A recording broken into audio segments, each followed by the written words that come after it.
Fala moçada do agro, você que está acompanhando aí desde lá do primeiro episódio, episódio 0, né? Agora vem aí a segunda temporada, mas antes de estrear a segunda temporada, eu e o Cortes, nós estamos com um convidado especial aqui, engenheiro agrônomo Ítalo Marins, né? Isso. Ítalo Marins, diretamente da Fazenda Rentável, uma das maiores gestoras de fazendas do Brasil, junto com a Cortes Engenharia, né? Nós vamos dar um overview do que vai acontecer na segunda temporada, que estreia em 2023. Nós estamos aí já nos preparativos da Copa, né? Hoje tem jogo do Brasil, segundo jogo. O primeiro deu certo. E vai ganhar de 2-0. E aí, até o lançamento da nossa segunda temporada, a gente vai mostrar um pouquinho dos bastidores de como funciona para você pegar uma fazenda, performar ela ou virar um agroinvestidor, não é isso? Quem acompanhou a primeira temporada aí já conseguiu ficar por dentro dos principais assuntos do agronegócio, teve contato com grandes personalidades, grandes empreendedores do agro, mas agora na segunda temporada vai ter uma dinâmica totalmente diferente. Agora nós vamos para a fazenda, vamos mostrar como as coisas realmente funcionam e vamos mostrar um passo a passo de como você pode estruturar uma fazenda a partir do zero. Vamos falar de pecuária de corte, vamos falar de agricultura, vamos falar de unidades armazenadoras de grãos, de estruturas de fazenda, então vai ser um negócio especial. Mas para vocês entenderem como é que a gente chega na fazenda e começa a desenvolver todas as coisas, vocês têm que entender primeiro como é que isso funciona aqui dentro do escritório, né, Alex? Temos consultores aqui, agrônomos, pessoas especialistas no agronegócio que pegam toda a demanda dos clientes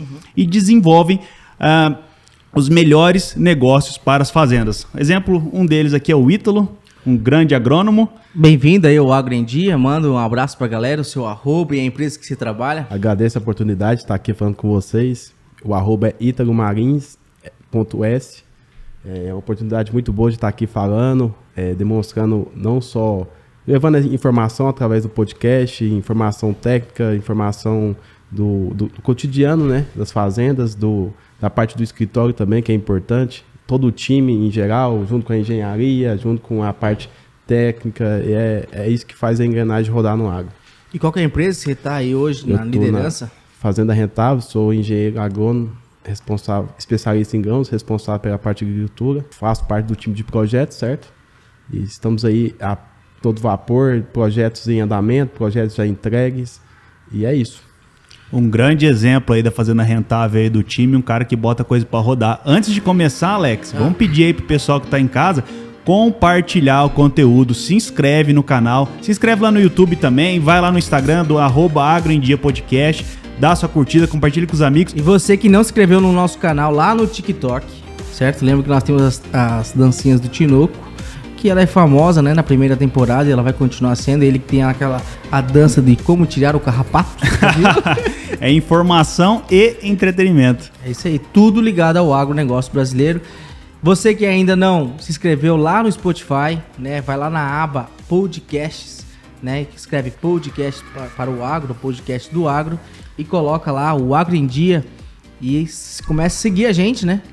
Quanto mais você assiste o nosso conteúdo, mais você ranqueia a plataforma e a gente consegue democratizar informações junto com os nossos patrocinadores, né? Porque agora, na segunda temporada, nós temos patrocinadores. Com certeza. Né? Vamos mandar um abraço para a galera da Audax Capital, né? O maior e melhor fundo de investimento para o agro.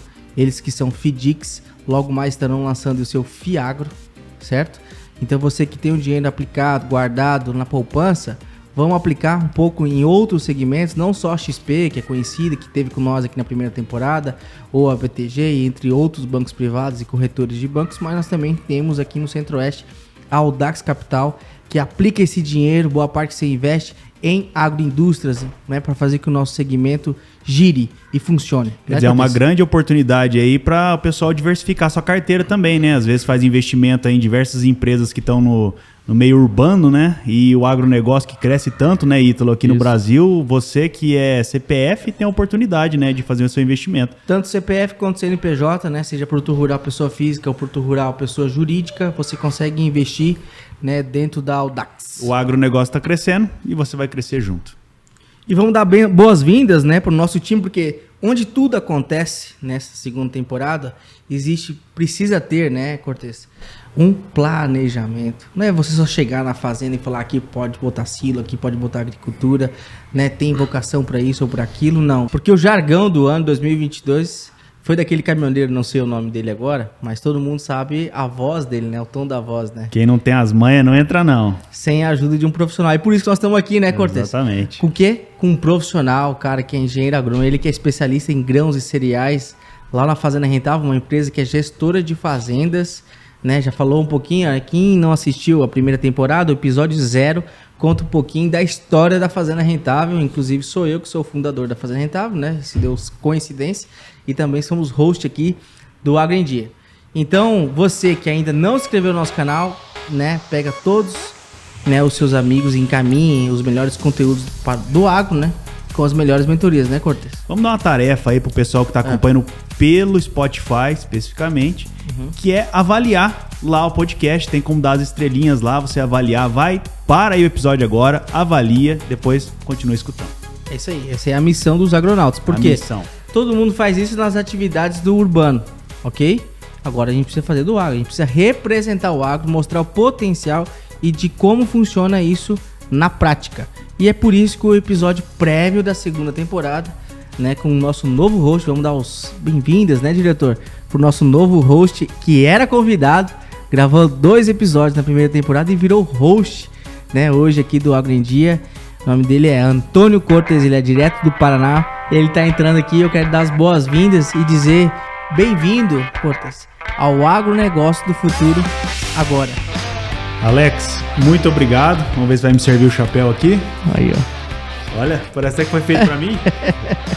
Muito obrigado aí por me receber, pelo convite. Espero poder agregar aí no dia a dia de vocês, compor com o time. E fico muito honrado de estar na presença aqui de grandes especialistas aí que estão fazendo diferença no agronegócio. Então, vamos aí para a segunda temporada com força total. E você que não assistiu, né, todos os episódios da primeira temporada, né, nós trouxemos aí na quinta-feira passada um episódio inédito, o nosso amigo Reginaldo Farias, ele que é lá agronauta raiz, lá de Confresa, no Mato Grosso, que escutou e assistiu todos os episódios do começo ao final e começou a empreender no agro e montou a sua empresa, né, Brasil Agronegócios. Isso daí. Manda um abraço para ele que participou ao vivo com nós de forma online. Pro Reginaldo, cara diferenciado aí de Confresa, Mato Grosso, estado que eu tenho dentro do meu coração. Para nós começar então a nossa prévia da segunda temporada, a gente vai começar aqui aonde tudo começa. A gente conta muito historinhas aqui dentro para poder as pessoas que não são do agro entender como é que funciona, né, no agro a prática. Então a ideia nossa aqui é fazer um comparativo quando você vai realizar um sonho, certo? Você trabalhou a vida inteira, o pai, a mãe, né, junto com seus filhos, ralando, né, na atividade, seja ela qual for, aí você juntou um dinheiro, né? Juntou esse dinheiro ou juntou um crédito, né, no banco em cima das suas movimentações e fez com que você escolhesse um local onde você vai morar, que é a mais conhecida casa própria, certo? Então, antes de você escolher a localização onde você vai morar, né, onde vai ser sua residência, é um local onde você quer estar pro resto da vida ou por um período da vida, você precisa do quê, Cortez? Você precisa achar o local exato, né? Que a gente chama isso na arquitetura, na engenharia, achar o terreno. Sim.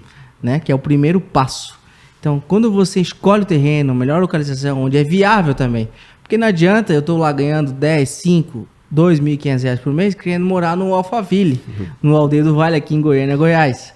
Né? Um lugar que é o topo da galáxia. Eu tenho que começar devagar, um negócio que eu consigo, né, implantar esse projeto. E isso não é nada diferente do agro. Você concorda?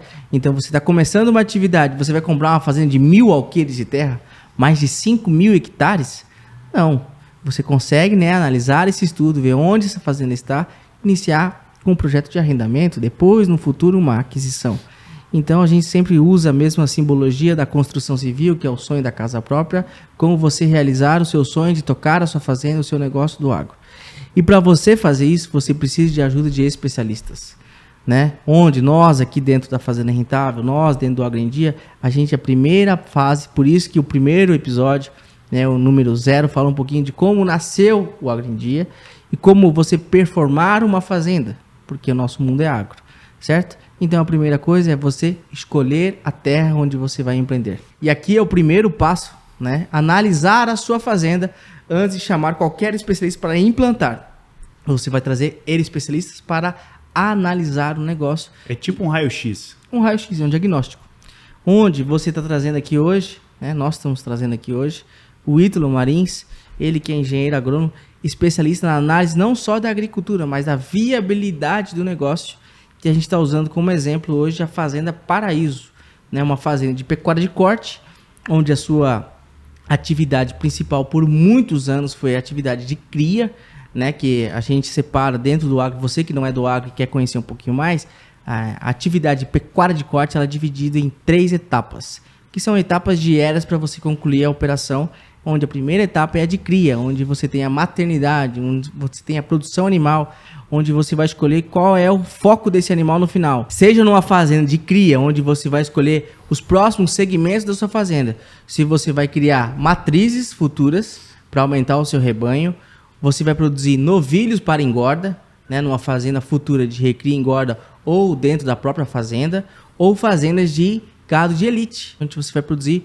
boa parte, né, do segmento trabalha com tourinhos, onde você vai vender touros reprodutores, seja vendendo sêmen, né, ou você fazendo aí estações de monta e todas as atividades que tem aí a parte da pecuária de cria. A gente tem um mapa da Fazenda Paraíso aqui, ela fica em Firminópolis, né, que é no interior de Goiás aqui, e nós vamos usar ela como exemplo hoje para mostrar como começa a estruturação de uma fazenda, como é que o pessoal faz análise interna aqui e depois, no próximo episódio, vocês vão acompanhar, nós vamos para o campo para mostrar na prática lá como todas as coisas foram implantadas. Então, Alex, fala um pouquinho dessa fazenda aqui para nós. Então, essa fazenda aqui é um exemplo nítido da pecuária brasileira, que a gente chama de pecuária extensiva.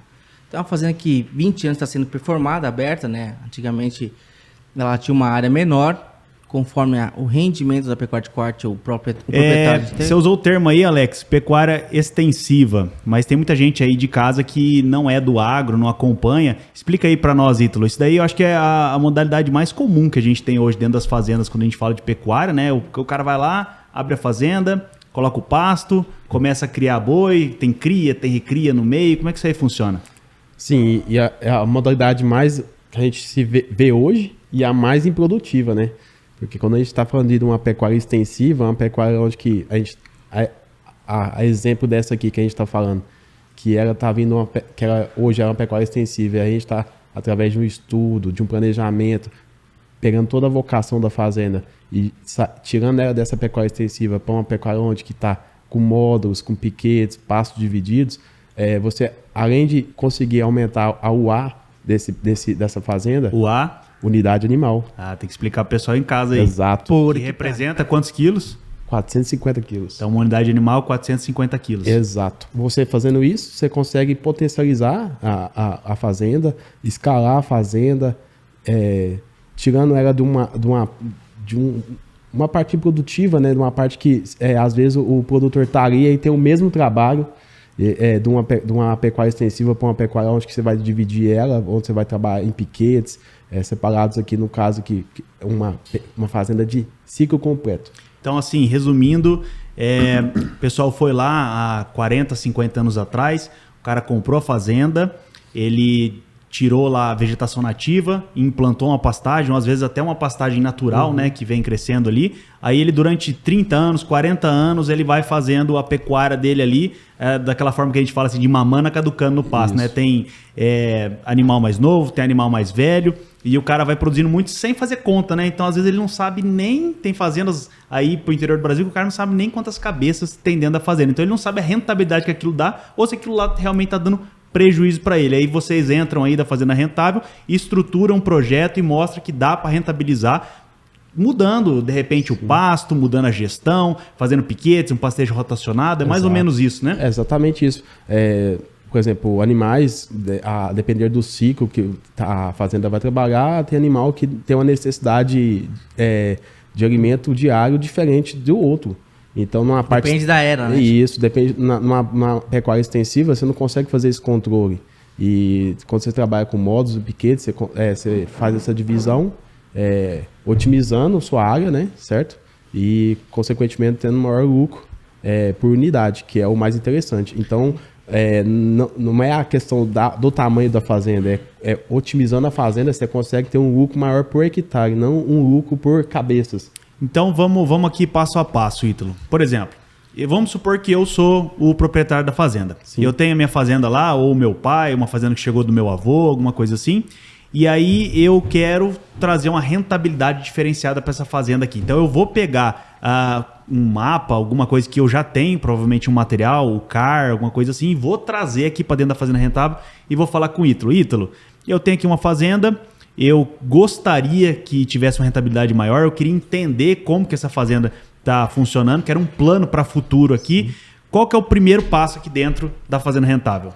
Sim, quando a gente está munido dessas informações, o primeiro passo que a gente vai fazer é... Primeiro, que informação que tem que chegar? Vamos assim, a primeira informação. A primeira informação, que assim... que eu tenho que trazer? A documentação da fazenda, o CAR, propriamente dito, que a gente consegue avaliar... O que é o CAR? O CAR é Cadastro Ambiental Rural. Seria o CPF da fazenda. Onde tem um mapa dela. Isso, com onde que a gente consegue extrair o mapa com reserva, PP... E aí, através desse CAR, a gente consegue verificar se está dentro da legalidade. Que hoje é uma documentação obrigatória, né? Documentação obrigatória. Mas, por exemplo, se eu chego aqui com parte das informações e às vezes eu não tenho o CAR, vocês também conseguem fazer isso aí. Vocês também dão acesso à assessoria, sim, né? Sim. Justamente por conta disso. O primeiro passo é esse, porque aí a gente já consegue ver se com o CAR está tudo regularizado, para aí a partir daí a gente dá prosseguimento no estudo, ou se está alguma coisa irregular, para onde a gente consegue auxiliar ele a regularizar. Certo? E um dos itens é saber aonde fica a fazenda. Isso. Certo? Pra gente saber, porque no agro a gente trabalha com janelas e cada região do país, como o país é um país continental, né, existem janelas de período de chuvas. Certo? Então, esse é o primeiro item, certo? A localização da fazenda. Eu acho que a logística também conta muito ponto essa análise, né? Se ela é próxima da cidade, se ela é distante. Porque você consegue chegar aos insumos, se você vai conseguir produzir, né, arroba de boi ou alguma commodity como soja, milho, etc, e vai conseguir escoar essa produção, porque às vezes eu tenho uma fazenda maravilhosa, de uma área muito boa, mas ela tem difícil acesso. Tem 5 balsas no caminho para atravessar. Demora, é mais caro chegar o insumo e sair a produção do que produzir. Então, automaticamente ela se torna uma fazenda inviável, né, comparado às outras que já têm uma infraestrutura já pré-pronta, questão de logística. Então cheguei com tudo aqui, entreguei tudo na mão do Ítalo, o Ítalo é chefe da equipe e vai distribuir aqui para os especialistas, para cada um vai cuidar de uma análise diferente. Exato, a gente faz essa análise, como vocês estão falando aí, logística, a gente faz um levantamento, se for necessário, em loco ou junto com o proprietário, do levantamento de infraestrutura, o gado que tem, a quantidade de gado, qual que é a modalidade que ele está fazendo hoje na fazenda. Então, assim, a partir dessas informações, a gente começa a trabalhar, entender aonde está o possível onde que ele está errando, né? Isso, onde que ele está errando, onde que a gente pode melhorar, onde que tem certos momentos que ele está fazendo até certo, mas está pecando em um detalhe, a gente consegue, em poucas reuniões, já diagnosticar isso, né?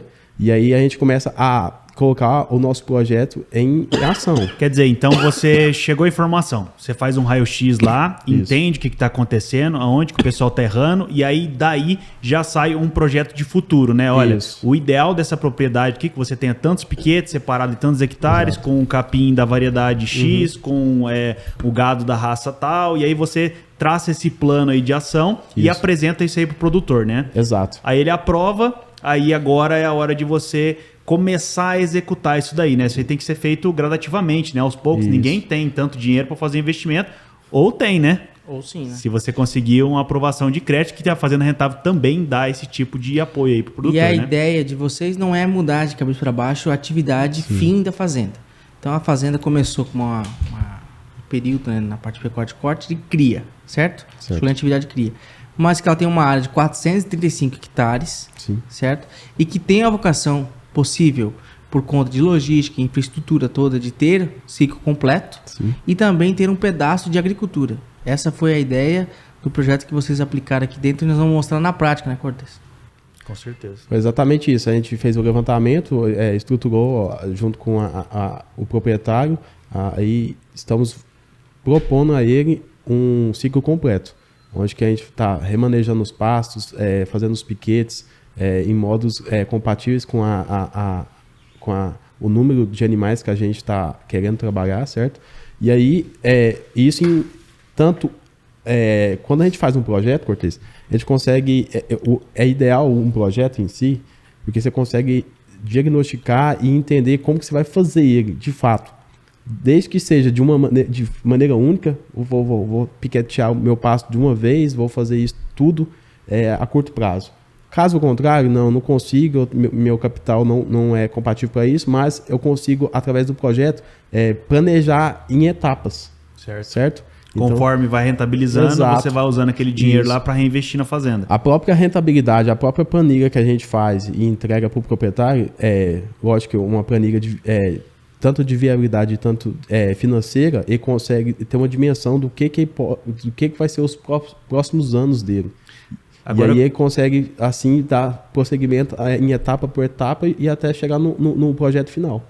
Agora a gente consegue ver como esse modelo de estruturação de negócio aqui, de projeto, é tão bom, porque muitas vezes você tem lá um produtor muito antigo, que sempre produziu daquela forma, aí chega o genro, chega o filho lá querendo mudar as coisas. Só que ele chega sem material na mão, fala, olha, eu acho que a gente devia dividir essa fazenda em vários pequenos, devia plantar um pedaço aqui, mas não tem informação. Aumentar a cabeça por hectare, mas não sabe como. Aí a partir do momento que ele faz essa estruturação, faz esse projeto aqui e começa a mostrar números para o pai, para o avô, para aquele fundador da fazenda, ele começa a enxergar realmente que esse é um bom negócio e aí você consegue dar seguimento na estruturação da fazenda. Então isso aqui é uma ótima ferramenta, não só para o proprietário, a pessoa que vem procurar, ou quem quer começar na atividade, mas também para os sucessores, né, das fazendas por aí. Onde seria o primeiro passo, então? Buscar o CAR, isso, que vai saber aonde fica a fazenda e o tamanho dela. Exato. Certo?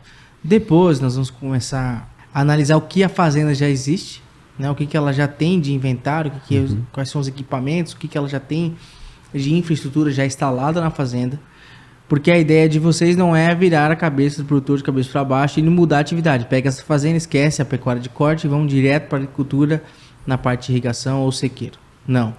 Então a gente fazer esse levantamento onde dentro da fazenda Paraíso nós identificamos que ela trabalhava só com um movimento de cria, né, na atividade de cria, e deu vocação para ciclo completo e também uma possível integração lavoura-pecuária e depois um segundo segmento que foi em cima de um estudo de mercado, que é a parte de armazéns gerais, né, central armazenadora de grãos e cereais, porque ela está bem localizada, está na beira de uma rodovia que tem um acesso muito fácil, né, uma logística muito boa entre dois grandes polos agrícolas do centro-oeste, que é aqui o sudoeste goiano. Então, quer dizer, além de fazer análise da produção agrícola e pecuária, também uma análise da necessidade de estrutura física da fazenda, né? Então, ele tem a oportunidade de colocar uma unidade armazenadora de grãos, colocar os silos ali, ter uma rentabilidade, de repente, formando uma nova empresa, tanto quanto a gente chega na sede e mostra também o que ele precisa ter de estrutura lá, de depósito defensivo, de depósito de embalagens vazias, de lavanderia de EPI, alojamento. Às vezes tem coisas que estão fora da norma ali, ou edificações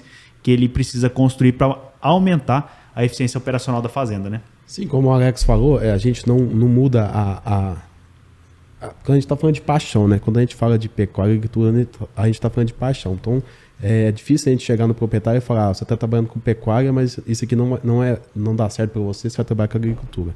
Não é isso, não é esse o nosso pensamento. Pelo contrário, nosso pensamento é, junto com ele, fazer com que o trabalho dele hoje se verticalize. Seja cada vez mais rentável, né? Verticalizar, a palavra é essa, verticalizar. Aonde, mesmo ele, por exemplo, no caso aqui da Fazenda Paraíso, a gente vai trabalhar com pecuária. Mas por quê? Aí o pessoal pergunta, por que uma unidade armazenadora? Porque dentro da área a gente consegue verificou que na região tem uma escassez de unidades. E verticalizando a fazenda a gente consegue ter outro business dentro da própria fazenda.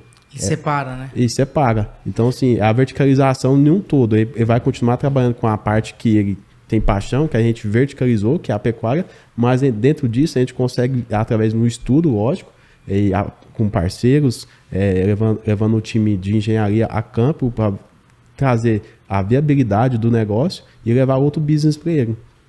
Entendi. E isso daí vocês trazem também as possibilidades de negócio que ele consegue fazer com aquela estrutura ali, né? Por exemplo, ele consegue prestar um serviço de armazenagem, sim. Ele consegue, de repente, prestar um serviço para uma outra empresa, uma trading, uma coisa assim, ou servir de estrutura a uma cooperativa, a estrutura é dele, a fazenda é dele, mas ele tem outros negócios que ele pode começar a atuar, né? Então, vamos falar um pouquinho mais especificamente da Fazenda Paraíso, que é uma fazenda de 435 hectares da sua área total, né? E uma área destinada, faz a conta aí, Ítalo, você que é um engenheiro aí, para a parte produtiva. Então, a área de pecuária de corte vai ser 73,3, né, hectares, mais 39,5 e 76. 39,5 e 76. Isso. Soma aí. 188,8. Então ela vai ser, dentro dessa área, nós estamos separando uma área de cria e recria e engorda, nessa área que dá 138 hectares, mais uma área de 66,10, que é a parte de maternidade. 254,9. Então nós estamos pegando uma fazenda de 435 hectares, onde a sua área produtiva para pecuária de corte será de 254,9 hectares, e uma área para a parte de agricultura, certo? De 92,8 hectares, certo? Então faz a soma para mim aí, Portas. Somar os 92? Mais 92,34. 84? Isso. Vai dar 347,74. Então uma fazenda, aqui no Centro-Oeste, cada região que tem a sua fazenda tem uma legislação na questão tanto de preservação permanente, né?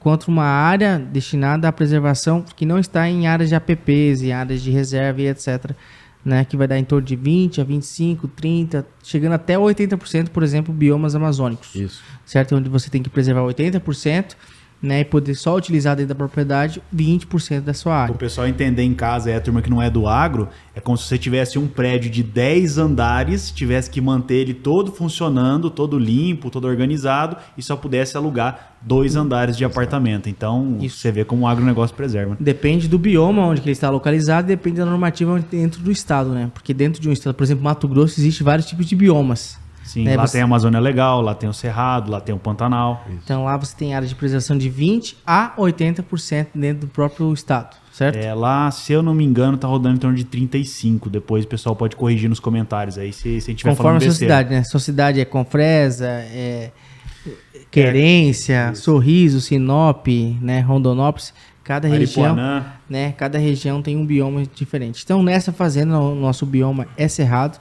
Então a área de preservação é 20%, né, em cima da sua área, e aí você tem que respeitar as APPs, né? As APPs são áreas de preservação permanente que sempre estão ligadas a beiras de córregos, ribeirões, rios. As áreas de preservação permanente, elas estão ligadas aos corpos d'água, né? Corpos d'água, que são as represas, barragens, rios, Nascentes. córregos, né? Nascentes, que está em volta ali. E aí a gente tem a parte de reserva legal também, né? Que é onde a preservação onde tem água e aonde não tem água, né? Certo. A soma dos dois faz com que você pegue uma fazenda de 435 hectares, né? E só tem disponível para você utilizar na forma de rentabilidade e produção comercial 347 hectares. Certo? Que vai dar em torno de 70%, né, Cortez? Dito por 435. 435. Mais ou menos. Isso aí, né? 80%, 79%. Então, essa é a área que a gente está sendo utilizado na fazenda. Onde, dentro da Fazenda Paraíso, então foi selecionada uma área dividida em módulos conforme a atividade da fazenda. Então, foi dividido uma área de maternidade, onde dá 66,10 hectares, certo? Sendo que essa maternidade, onde ficam as vacas prenhas, tem até o período da desmama, que é em torno de 3 meses a 4 meses, né? Essa maternidade ela vira uma área de cria. Então você pega uma área de cria que já está pré-definida na fazenda, que nesse caso é 73,3 hectares. Você pega a área da maternidade e soma junto com a área de cria, onde você vai produzir, né, alimentos para as duas atividades, tanto para as vacas paridas com seus filhotes, porque é como um ser humano, né? Então existe um período que o filhote tem que ficar junto com a mãe. E depois entra a parte da desmama, onde ele começa a se alimentar não só do leite, mas também do capim ou de um proteinado e etc. E aí ele começa a virar um pré-adolescente e ele vai para o próximo ciclo que a gente chama na pecuária de corte, que é de garrote, né? E aí eu acho que tem uma dúvida, Alex, que muita gente deve ter por aí, que é com relação justamente, você falou do alimento aí que você vai produzir para esse gado, né? Certo. Muita gente pensa no gado, no desenvolvimento do gado, mas não pensa muitas vezes na gestão da pastagem, né? Então fazer uma gestão ali, escolher o capim correto, que vai dar a melhor alimentação, para o melhor desenvolvimento daquele gado. Isso daí é uma coisa que realmente é pensada, né, Ítalo? Exatamente. Quando a gente faz os piquetes, a gente já está pensando nessa gestão, né, de pasto. Voltando lá atrás, quando a gente vai fazer o levantamento da área, a gente busca saber qual é o capim que está na área, se é um capim que aí plantou, se é um capim nativo, conferir o teor de proteína dessa fazenda, não da fazenda, o teor de proteína do capim, para aí sim a gente fazer esse estudo, que às vezes voltando lá atrás, quando a gente falou de pasto extensivo, a maioria das fazendas, o produtor tá ali com uma quantidade de gado, não está conseguindo produzir arroba, e aí o problema está no pasto. E o segredo de uma pecuária é o pasto. Com certeza. É o pasto que engorda o boi, né? É o pasto que engorda o boi. Então, assim, aí quando a gente faz esse levantamento da área, qual é o capim que está na área. E só para dar um overview aí de maneira bem por cima aí para a galera, você, por exemplo, dentro de uma fazenda como essa, como é que você define a dieta do boi? Porque para quem não acompanha o agronegócio, não está tão assim por dentro de uma fazenda de pecuária, você tem o pasto, sim, aí você tem o sal mineral que você dá pro gado, aí você tem o proteinado, o energético, né? Aí você tem as rações em caso de confinamento, semi-confinamento. Como é que você define o que o gado vai comer dentre essas dietas todas? Olha, dentro do nosso time a gente tem a parte dos veterinários, zootecnistas. A gente começa a trabalhar com pasto, sal, né? Proteinado de secas e águas, e vamos falar com a ração propriamente dita, se for uma parte de confinamento. Dentro disso, nesse caso que a gente está colocando um ILP, porque é uma área que a gente pode produzir o próprio alimento. ILP, integração lavoura-pecuária, né? Exato. Então você vai colocar lavoura, vai tirar a lavoura, vai colocar pasto, vai tirar o pasto, vai colocar a lavoura e assim sucessivamente. E essa lavoura, ela pode, a gente mesmo pode se beneficiar dessa lavoura, que é uma produção de alimento dentro da própria fazenda, certo? Então, aí, como que a gente faz isso? A fazenda, como a gente está falando aqui, é separada por módulos. Como eu falei anteriormente, cada ciclo, não cada ciclo, mas cada idade do seu rebanho, ela tem uma necessidade diferente. Então, de alimentos. De alimento. Então, uma vaca que está ali com só cria. Isso. Uma vaca que está prenha, ela tem uma necessidade diferente, talvez, de uma vaca vazia. De uma vaca vazia, ou de um bezerro que tá desmamando. Então, vocês fazem, na verdade, vocês criam vários cenários aí dentro da equipe de projeto, né? O que essa pecuária vai render, se comer ração, se comer sal mineral, se comer só pasto, e aí vocês vão buscando a melhor rentabilidade ali. Isso. E fazem um conjunto, né? Isso. Porque junto com a evolução do rebanho, a gente consegue separar, no mês tal eu vou ter X vacas prenhas, no mês tal eu vou ter X vacas vazias. Então a gente consegue, a partir disso aí, dimensionar a quantidade e qual vai ser o alimento, certo? E posteriormente o ganho diário desses animais. E aí a gente consegue, junto com isso, é uma planilha mesmo. A gente consegue planilhar o que está nessa planilha, é o que realmente está acontecendo no rebanho, certo? E aí fazendo essa evolução. No caso então, aqui, até o ciclo completo. Então daí você já... Bom, a gente olhou a fazenda, vimos o que tem de pastagem aqui, já mais ou menos começamos a imaginar o potencial, não queremos sair muito do que já acontece dentro da fazenda hoje. E aí você vai começar a definir rebanho, então, e também já ver as raças do rebanho, o ciclo de reprodução. Você já começa a montar já um cronograma de quantas vezes essas vacas vão passar pelo curral, se vai ter IATF, né, uma inseminação artificial. E aí vocês já começam a partir para os pormenores, vamos dizer assim, né? Exato. Quando a gente busca um projeto, a gente busca a mais alta tecnologia, porque hoje eu particularmente acredito que sem essa tecnologia você não consegue ter uma receita, vamos dizer assim, que todo mundo quer. Por exemplo, genética. Genética. Hoje um pecuarista que ele não trabalha com a genética, que ele descarta essa genética dentro da fazenda dele, ele está afadado a não conseguir êxito. Ele não vai ter êxito, certo? Ele não vai ter êxito. Quando a gente fala de tecnologia, por exemplo, IATF, hoje a gente quer inseminação artificial. A gente sempre busca, junto com nossos projetos e parceiros, levar isso para a fazenda, porque é algo que hoje ganha muito com isso, você ganha tempo, junto com a genética. A gente está falando aí de algum tempo atrás, uma vaca ia prenhar com 24 meses, certo? Hoje a gente tem 14 meses, a gente já tem uma vaca prenha. Então a gente está ganhando aí ao tempo que a gente ganhou nisso. É um gado precoce. É um gado precoce. Então, assim, você consegue rodar isso aí mais rápido. Então, assim, levando essa tecnologia para a fazenda, buscando alternativas e, principalmente, sempre a viabilidade desse negócio. Então, assim, às vezes a gente... quando você falou aí o número de rebanho, qual que é o número de rebanho? O que a fazenda suporta e o que a viabilidade e qual vai ser a viabilidade disso. Aí está a palavra-chave, você está falando aí viabilidade, porque quando a gente conversa com o produtor, né, Alex, a gente senta com ele, mostra todo o projeto, tá tudo bonito, tudo lindo, aí o cara vira pra gente e faz aquela pergunta bonita lá. E dá dinheiro esse negócio? Vai dar dinheiro? Então, na verdade, você olha mais isso aqui como um negócio, né? Então, porque a gente tem todas as análises técnicas aí, os pormenores e tal, mas no final das contas tem que juntar tudo esse projeto aqui e tem que colocar numa planilha e dizer dá dinheiro, não dá dinheiro e quanto dinheiro dá. Qual que é o nível de assertividade que vocês conseguem ter nesse tipo de informação aí pro produtor? 90%. 90%. 90%. Então, por exemplo, você vai falar assim, quanto que uma fazenda dessa aqui tem que dar por hectare para ser rentável? Por exemplo, essa fazenda aqui, quando ela foi captada, né, ela tinha 396 animais em uma área produtiva de 347 hectares. Então dá um pouquinho mais de uma cabeça por hectare, certo? Entre os ciclos, aqui nós estamos falando aqui de 208 matrizes, certo? 27 novilhas de 1 a 2 anos, né?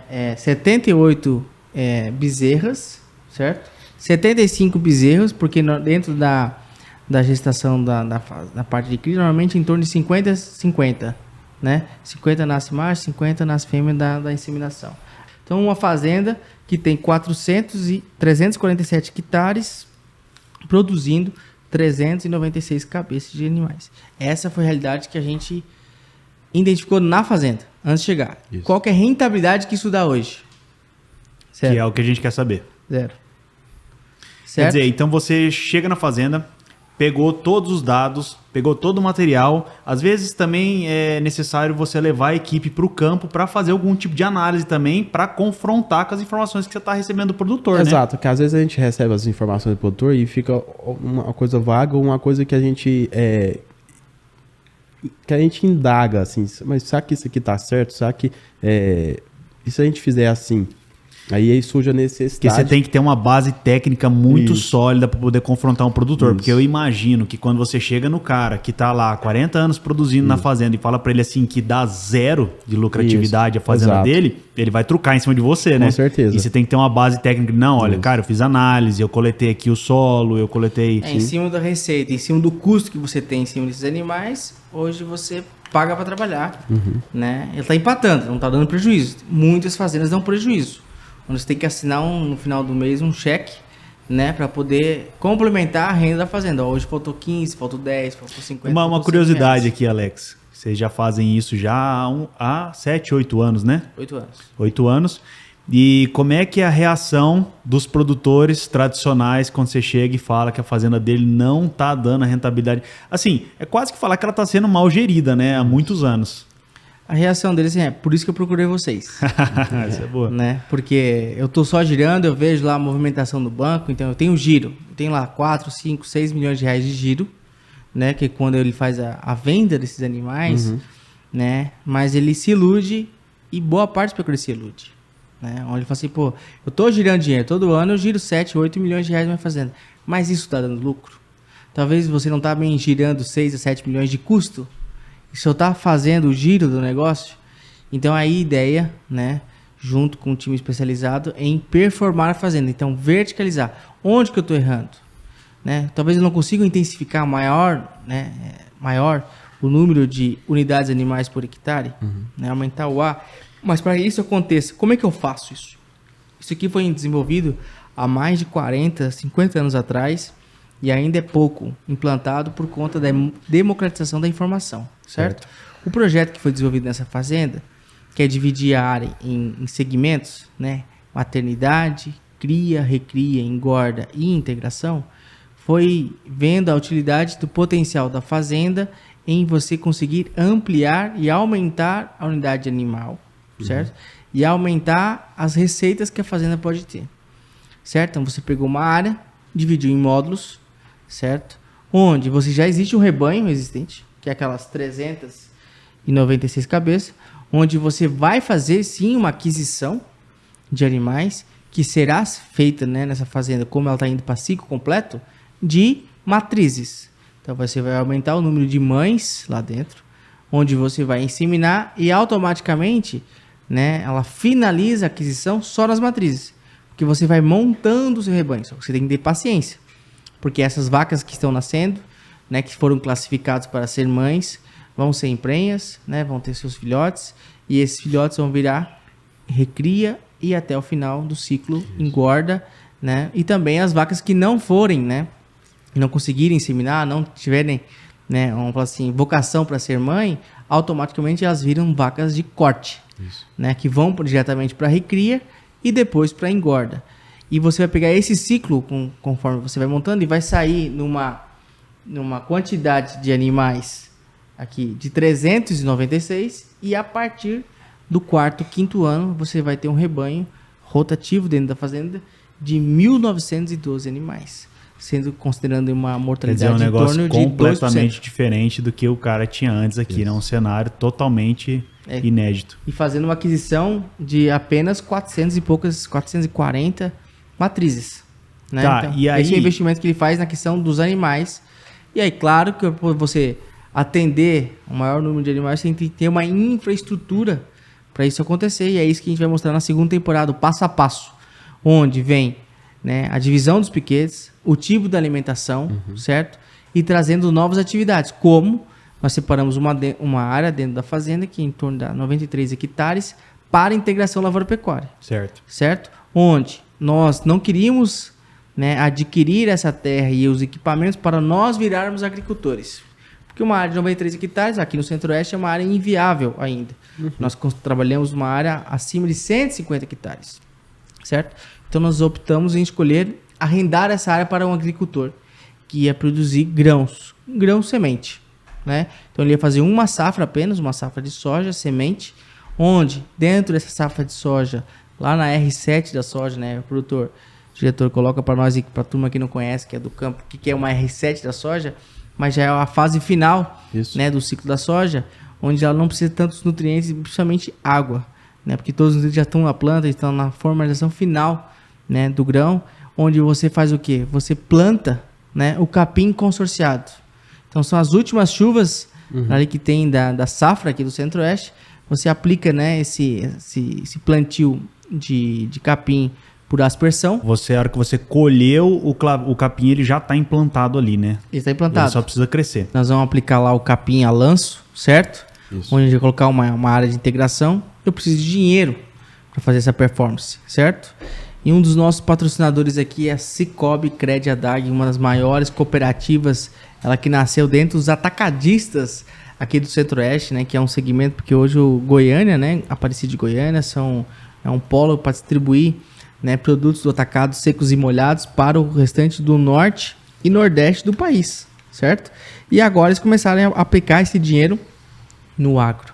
Então você vai ter lá direto na Cicobi Crédito Adag, né, dinheiro para crédito rural, seja ele para custeio, para investimento, que seria essa fase, né, de você aplicar dentro da sua fazenda a área de integração lavoura-pecuária. Então um abraço aí para os nossos colegas da Crédito Adag lá do Cicobi, né? Um abraço. Um abraço. Você que é produtor de todo o Brasil aí, tá perdendo a oportunidade de pegar crédito barato com uma agência, com um agente de crédito aí do agronegócio brasileiro, que é Ponta Firme.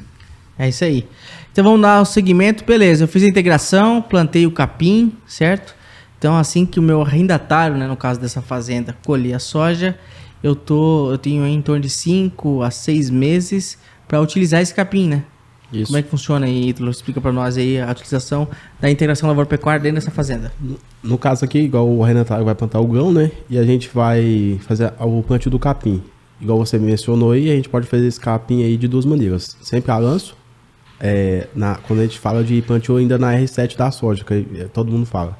A gente vai fazer esse plantio a lanço, onde que o capim vai demorar aí de 7 a 20 dias para germinar. Vai depender das condições climáticas, certo?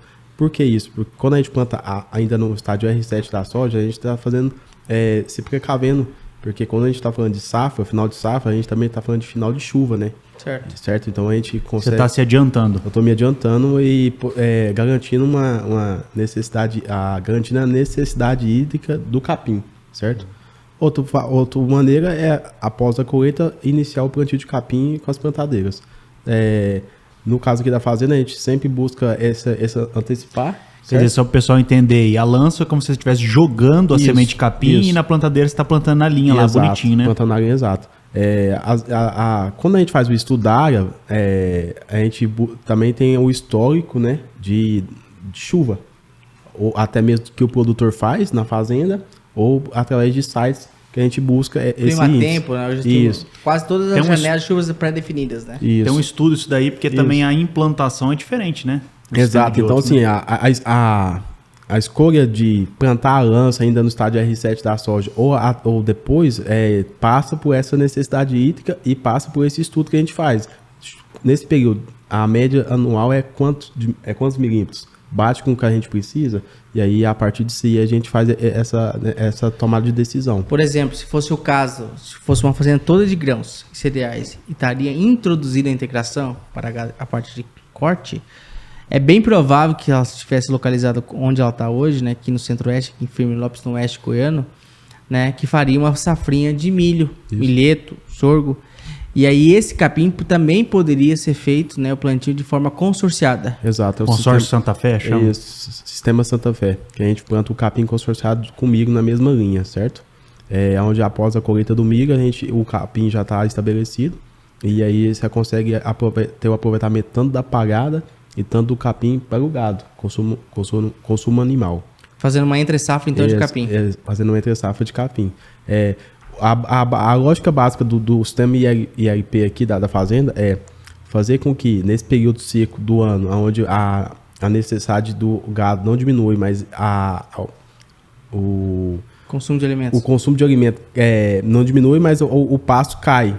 Então, assim, a gente consegue ter como se fosse uma espécie de um pulmão, certo? A gente consegue remanejar parte desse gado para essa área de integração, fazendo assim com que esse score animal não sofra, não diminua tanto. E lembrando que parte dessa fazenda nós estamos arrendando para um agricultor que tem uma área acima de 1.000 hectares de área de plantio, certo? Dentro da nossa fazenda corresponde em torno de 9% do que ele planta na região, certo? Perfeito. A inserção da integração na pecuária também auxilia esse agricultor, porque a gente consegue aumentar a atividade de matéria orgânica, certo? Aprofundamento das raízes, aí nós temos vários especialistas, certo? No final da linha, aumentando, né, o número de sacas colhidas por hectare, né, na próxima safra, do que ele deixando esse solo exposto, né, com lixiviação, com compactação de solo. Então, todos os problemas que a gente sabe que acontece quando você não tem a integração, não só o incremento de uma nova atividade, que é ter mais uma safra, né, de produção agrícola financeira, seja ela arrendando para pasto, você consumindo esse pasto que está lá, certo? Então, existem os outros bônus que o agricultor ganha, né, inserindo essa área de integração lavoura-pecuária, não é, Ayrton? É isso aí, é uma simbiose, né? Ambos ganham. Quando o produtor ele quer sempre plantar em cima de uma palhada. A palhada por si só tem vários benefícios para a agricultura, e desde controle de ervas daninhas, matéria orgânica, retenção de água. Então, assim, o agricultor que vai fazer o plantio de soja, por exemplo, até mesmo milho, ele pegando um solo já coberto, o cenário ideal para ele. Então, assim, aí acaba sendo essa simbiose aí, onde que tanto o pecuarista quanto o agricultor vai sair beneficiado. Então, hoje a atividade que seria, assim, indicada pela turma da Fazenda Rentável seria a utilização da fazenda durante o ano inteiro. Exato. Seja lá de pecuária, colocando uma parte de integração da pecuária, ou seja, uma área de agricultura, né, integrando com a pecuária. E eu percebi aqui no mapa que vocês têm indicado as áreas aqui, que são áreas de pastagem, vocês têm indicado também as áreas de agricultura. Aí nesse sistema de integração lavoura-pecuária, você também vai migrando essas áreas. Por exemplo, você tem talhão, por exemplo, de 1 a 20. Hoje, de 1 a 5 vai ser agricultura esse ano, integrado com a pecuária, vamos dizer assim, numa segunda safra, né? E ano que vem você pode migrar, por exemplo, seu talhão de 6 a 10, por exemplo, que vai receber agricultura e depois assim sucessivamente, ou você vai usar sempre as mesmas áreas de integração e outras de pasto perene, por exemplo? Isso aí vai depender do estudo que a gente faz, porque às vezes a gente vai pôr essa área de LP, que é uma parte de agricultura, a gente vai fazer um estudo topográfico da área. Então, assim, normalmente a gente coloca essa área de LP uma parte mais plana, onde que viabiliza a mecanização da colheita da soja, do milho, etc. Isso até mesmo também é pensado. Isso aí também é pensado.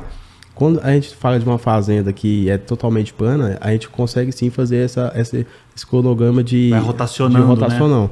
Que a gente acaba beneficiando, quebrando o ciclo de pragas e doenças. Então, isso pode ser também Isso aí também, quando a gente pega, por exemplo, a região sul e sudeste do país, você me corrige se eu estiver errado, mas as fazendas costumam ter uma composição de solo mais homogênea na propriedade inteira. E a hora que a gente vem aqui para o centro-oeste, para o norte, nordeste, eu vejo muito áreas manchadas, assim, né? Então, o cara tem uma área que tem bastante argila, tem outra área que tem pouca presença de argila. Isso aí também conta na hora da análise. Conta, com certeza. Quando a gente fala da topografia, não é só isso. Topografia, a gente faz quando a gente está já fazendo o projeto, a gente faz as análises de solo. Então, com base nessas análises, a gente já consegue verificar qual área da fazenda é mais propícia para cada finalidade que a gente quer. Bom, eu consegui entender aqui que da parte técnica a gente tem os melhores especialistas aí olhando para essa fazenda. Só que quando a gente fala da produção de uma fazenda, aqui da estruturação de uma fazenda, a gente está falando muito mais do que a análise técnica do que vai ser plantado ou do gado que vai ser criado. Também tem aí uma gestão tributária, tem uma gestão de crédito, obtenção de crédito, você tem as pessoas que precisam ser trazidas para cá, os especialistas para operar essa fazenda. Você também tem as máquinas, a compra de máquinas e as manutenções, troca dessas máquinas. Você vai ter a comercialização lá no final. E a Fazenda Rentável hoje vai pegar essa Fazenda Paraíso aqui e vai ajudar este produtor aqui em todos os degraus, vamos dizer assim, dessa escada que ele vai subir. Ela vai começar a montar os cenários, né? Por exemplo, a gente começou então a verticalizar a produção da fazenda, saindo em torno de um pouquinho mais de uma cabeça por hectare, né? Isso. Sendo aí uma fazenda acima de 3 a 4 cabeças por hectare, que vai dar em torno de 6 UA por hectare. Então você vai começar a intensificar a atividade. Isso. Automaticamente você vai saber qual que é o valor de investimento, né, para fazer isso, quanto de cerca que eu tenho que fazer para fazer as divisões, quanto de água que eu tenho que distribuir, né, de forma entre os bebedouros, certo? Quais são os equipamentos que eu vou utilizar e qual é a mão de obra, quantidade de mão de obra, tanto fixa quanto os diaristas conforme tudo demanda. Isso daí já entra no projeto. Entra na parte de planejamento. Eu sei quantas pessoas vão ter na minha fazenda e qual que é a função de cada uma delas. Isso. E quanto que vai me gerar de receita. Então, qual que é o custo, certo? Fixo. Qual que é o custo de investimento e qual que é a minha receita. Em cima disso, existem os stakeholders, que a gente chama aqui no agro, né? Que é entre a parte da contabilidade, a tributação disso, certo? A quantidade de mão de obra e quais são as atividades fins da fazenda. Isso. Em cima desse norte, você vai definir o que você vai fazer em etapas. Na primeira etapa, vou começar a intensificar, saindo lá de 1 a 2 UA por hectare para 3, até ter todas as áreas, né, todos os departamentos da fazenda separados, pré-definidos e implantados. Isso. Porque depende do tamanho da fazenda, você não consegue fazer de uma vez por conta do quê? Do seu crédito. Né? Porque em paralelo, quando você vai fazendo seu projeto, você faz uma análise de crédito, quanto que você tem de dinheiro. E você consegue pegar esse produtor que às vezes nunca conseguiu acessar um crédito no banco, por muitas vezes falta de conhecimento, e você consegue levar esse cara para lá e trazer, ele consegue um crédito que ele nunca conseguiu acessar. Sim. Você consegue ajudar ele a acessar o crédito com taxas que valem a pena. Como é que isso funciona? O próprio projeto já viabiliza ele ao banco e quer dizer, só dele chegar no banco com esse negócio todo formatado na mão, o pessoal do banco já olha para esse produtor com outros olhos, né? Já vira um empreendedor do agronegócio. Né? Lembra quem assistiu a primeira temporada sabe que para poder acessar crédito você precisa de duas coisas. Você precisa de ter um projeto bem feito, bem estruturado, e o segundo, você precisa ter garantias. Então, mesmo que você tenha um projeto como o da Fazenda Rentável, como qualquer outra empresa, né, que desenvolve projetos, você também tem que ter garantias.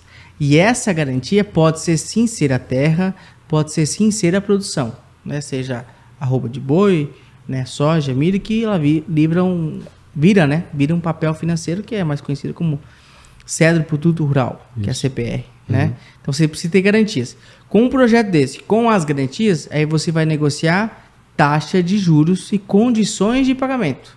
Se você for recente na atividade, é bem provável, né, que a sua taxa de juros seja um pouco maior e a sua condição de pagamento seja mais curta.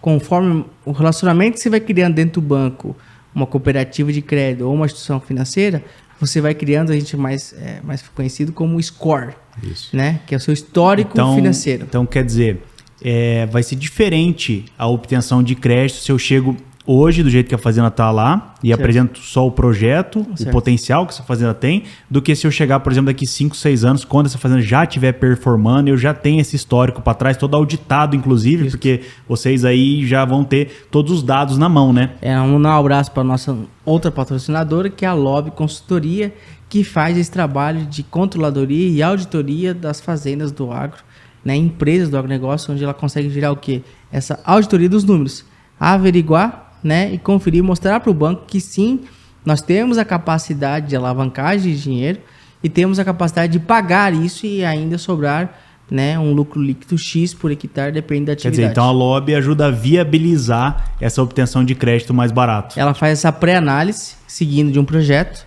e depois ela faz a gente chama de orçado versus realizado, né, que é a conferência dessa execução. Então, quando eu fui lá e pleiteei um dinheiro no banco, numa cooperativa, eu fiz uma previsão de gastos, certo? Separado por centro de custos. Aqui eu tenho investimentos, aqui eu tenho custeio. A Lobby, ela faz essa prévia, essa análise de quanto que eu vou pagar desses tributos, e assim, conforme você vai comprando os insumos, vai recebendo dentro da fazenda as notas fiscais e etc., e vai comprovando a utilização desse valor, né, na atividade fim, e ela te dá depois, no final do ano agrícola, certo? Que é a venda, né, da commodity, etc., o balanço da fazenda. Né, esse DRE, né, que a gente conhece no ramo de contabilidade, que seria o quê? A parte da auditoria de tudo que foi projetado, seguindo uma realidade, e automaticamente esses números, comparado ao que foi projetado, me geram um score para a nova safra, onde vai me gerar um valor previsto, que normalmente, se você seguir a cartilha, vai ser aumentado. Então, eu tinha um pré-aprovado antes de iniciar a atividade, R$1 milhão, onde eu comecei essa atividade, parte com dinheiro financiado e parte com dinheiro próprio. Fui movimentando, apresentando, né, esse relatório, e automaticamente na próxima safra já começa a aumentar de R$2 a R$3 milhões esse meu crédito. Uma dúvida que eu tenho aqui também, Ítalo, que eu acho que mais pessoas devem ter essa dúvida em casa, é a parte de irrigação. De pivô. Então eu vejo aqui que no projeto dessa fazenda não foi definido nenhum tipo de irrigação, né? E lógico que a gente entende que tem que ter uma topografia favorável, tem que ter o espaço para colocar um pivô, né? Porque não é uma estrutura pequena, geralmente, né? Não é uma estrutura pequena. Mas o pessoal tem muito na cabeça aí um conceito de que você só coloca pivô nas áreas onde não chove, por exemplo. Que daí isso viabiliza a agricultura. Mas isso daí não é verdade, né? Vocês podem pegar uma fazenda como essa aqui, fazer algum tipo de análise e chegar na conclusão de que, se mesmo ele tendo lá uma pluviometria anual de 2.000 milímetros, 2.000 e poucos milímetros, que ainda viabiliza para ele ter um pivô, às vezes, para sanar. Subterrânea, etc. Às vezes sanar algum tipo de instabilidade climática, nem todo ano igual, né? Afinal de contas, a gente tem uma indústria ao ar livre, né? Isso. Mesmo regiões que têm um histórico de uma pluviometria boa, pode ter um ano que não chove muito bem, né? Qual que é a análise principal que vocês fazem para decidir se realmente é uma fazenda que ela tem que ter área irrigada ou não? A gente parte do princípio que viabilidade financeira, se tem estrutura, né? Topografia para essa irrigação e capacidade de pagamento. Capacidade. Quando eu falo de viabilidade financeira, assim, se ela se paga, se essa irrigação vai se pagar. Por conta ela é benéfica, sim, por mais que minha área chove, certo, correto, mas qual que é a distribuição dessas chuvas durante o período do ano? Eu vou ter um período de seca, onde nesse período de seca eu posso irrigar, eu irrigando esse pasto, eu irrigando esse grão, ele vai me trazer benefícios. Às vezes o cara planta soja lá e daí dá um veranico lá de 20 e poucos dias, 30 dias, e o pivô é o que pode salvar a safra do cara. A irrigação de salvamento que a gente fala. A mesma coisa o pasto. Então, assim, quando a gente fala de um pasto irrigado, a gente propriamente vai dizer que a gente vai ter um pasto de boa qualidade durante todo o ano. Então, assim, é algo extremamente benéfico e é onde que, dentro de um estudo de viabilidade financeira, se paga, se compensa, se eu vou ter unidades animais suficientes para estar pastejando esse pasto irrigado. Então, assim, é uma série de fatores onde que todos casando a gente indica assim. Por exemplo, né, nessa fazenda, como ela é uma fazenda comum, né, vamos falar assim, de pecuária extensiva, não é a intenção nossa já colocar uma irrigação, porque não vai aprovar o crédito, porque hoje uma irrigação, tanto ela, se ela tivesse vocação para pivô, né, custaria em torno de 23 mil, hoje é 24, até 25 mil reais o hectare. O hectare. Né? Isso no caso de um sistema de pivô. Pivô. Isso, pivô né? central. Uma irrigação subterrânea a partir de 35 mil reais o hectare, né? Chegando até 45 mil, depende do layout e do tipo da topografia, né? Questão de bombas, etc. Então não é indicado você conseguir, né, implantar um projeto desse de cara já na performance de extremamente verticalizado. Por quê? Porque não vai aprovar o crédito. Se a gente já está falando de uma pecuária de corte extensiva, que tem um pré-limite definido, então você começa a intensificar numa primeira fase, certo? Gera um score, já coloca uma atividade nova na fazenda como uma integração lavoura-pecuária, certo? E no futuro muito breve, daqui 3, 4 anos safras, aí você já tem score para você que irrigar essa fazenda. Essa fazenda, no caso da Fazenda Paraíso, ela não tem vocação para agricultura irrigada com pivô, porque ela não tem layout, certo? Hoje uma área de questão irrigação, do espaço físico. Tá até na primeira temporada, quem assistiu aí o episódio junto com o João Bosco, da Prisma Engenharia e o pessoal da Vale, né? Você fazer um projeto para colocar um pivô de 40 hectares, pensando em produção de grãos, ele não viabiliza, ele não se dilui o custo. Não, né? Hoje uma área irrigada, no mínimo é 150 hectares, né? Então você pode ter 3 a 4 pivôs para poder viabilizar, mas você colocar uma área dessa não viabiliza. Então são talhões de 20, de 30 e poucos hectares na sua área total. Mas sim, ela tem potencial hídrico. Porque ela tem um córrego passando dentro da fazenda, ela tem várias nascentes dentro da fazenda e tem um potencial, né, de armazenagem com barramento. Então essa caixa d'água que tem o potencial da irrigação, né, você pode colocar uma irrigação subterrânea. Só que é o suprassumo da irrigação hoje no país, né? Ou uma irrigação por canhão, né? Aspersão. Por aspersão. Mas nessa fase do projeto... Quer dizer, hoje não faz sentido, mas não há inviabiliza. Hoje não viabiliza esse negócio. Até porque boa parte dos projetos do agro, você consegue fazer isso acessando a créditos, né? Seja eles privados ou públicos. Você está falando de crédito, está falando de dinheiro aí, Alex. Uma dúvida. Quanto de grana é necessário para estruturar esse projeto da Fazenda Paraíso aqui? Falar assim, tá bom, vocês me mostraram aqui todo o projeto, legal, tal. Quanto que vai custar esse negócio aqui? Quanto que eu tenho que gastar? Aí a gente vai começar a falar um pouquinho de quanto custa, quanto que vai dar de receita. Vamos falar da grana. Né? Isso vai ser na nossa segunda temporada, que a gente vai explicar na prática como funciona tudo isso. Aqui a gente vai dar um overview. Pra quem não entendeu ainda, pessoal, a gente vai pegar esse projeto aqui, vamos lá nessa Fazenda Paraíso e vamos mostrar pra vocês. Vamos andar lá no campo, vamos suar a camisa, vamos pegar sol e vocês vão entender que isso aqui não é só o papel, isso aqui não é só um projeto de escritório. Isso daqui é uma fazenda que realmente está funcionando e ela já foi viabilizada, ela tem rentabilidade, então a coisa tá correndo. Não tem, Ítalo, eu acho que não tem nenhum outro conteúdo da internet completo desse jeito que mostra aqui o passo a passo. O cara pegar aqui o conteúdo desse podcast e olhar e acompanhar, ele consegue aí já saber onde que ele vai acertar e onde que ele vai errar, né? Exato, a gente tem até um case aí, né, do rapaz que acompanhou a gente aí, acompanhou o Agro em Dia, montou a sua própria empresa e até a gente que é técnico, quando a gente busca essas informações, a gente se recicla, né? Então, quando a gente escuta aí um especialista em genética que vem aqui falar, ele sempre vai trazer uma novidade ou ele vai trazer uma especialidade de algum caso que você guarda para você. Então, assim, acompanhar o Agro em Dia, essa democratização de informação aqui e passar a informação real, mostrando não só no papel, mas na prática também. Isso Cara, o que vai acontecer com o cara que der o like, compartilhar com os amigos e curtir aí o canal no YouTube? Ele não vai perder nada, ele vai ganhar bastante. Os investimentos para a parte de instalação da pecuária, sendo que essa fazenda ela já tem uma infraestrutura já pré-pronta, com curral, balança, brete, escritório, né? Já tem uma parte da cerca já pré-instalada, etc.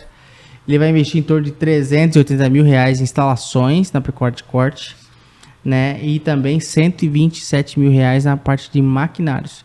Esses R$127 mil, eles representam mais a parte de vagão misturador. Vagão misturador, implementos, né? Que vão auxiliar aí na questão do preparo e colheita do consumo do animal. Quer dizer, essa fazenda ela já tem algum equipamento lá, sim, algumas coisas já estão na fazenda, né? Exatamente. E então, aí por exemplo, a gente não precisa comprar trator. Exato. E aí, em cima desse levantamento, a gente faz como a gente está hoje, a gente está falando dessa fazenda, mas de um modo geral. Às vezes o produtor tem até um maquinário, mas esse maquinário supre a necessidade da fazenda, então também a gente faz essa avaliação. Suprindo, a gente sempre aproveita esse maquinário, né? Não tem um porquê forçar uma troca, não existe isso. Não faz sentido. Não faz sentido. E esse maquinário hoje sendo inviabilizando para o projeto em si, a gente sim faz o orçamento, né, a cotação e indica o melhor equipamento que vai suprir a necessidade dele.